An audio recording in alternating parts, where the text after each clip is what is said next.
Hello guys, Andrew here. Welcome back to Drew Tutorial. And in this video, I'm going to show you how to send an email in Gmail on your PC or laptop. Now, it doesn't matter which browser you're currently using, whether you're using Google Chrome, Firefox, Opera, or whichever. You want to go ahead and open up the browser and you want to head over to google.com. You'll be able to sign into your account on the upper right. And once you sign in, you will be able to see Gmail and you can go ahead and click Gmail here on the upper right. Now, once you're inside the email, all you have to do is simply go ahead and click compose on the upper left hand side. And here you're going to open up a new email window. You can go ahead and maximize it if you want this to be bigger, and you can start typing the email address of anyone you want. So let's say I want to send this email to Andrew here, and I want to say that the subject, I'm going to just say, let's say I'm going to just say this is important as the subject, and then I'm going to just say hello, this is important, right?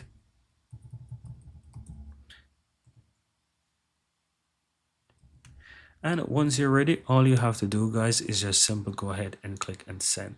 And it's going to send the email for you. And as you can see right there in the lower left, it says send. And that's it. Very easy and very simple how to send email in Gmail on your PC or laptop.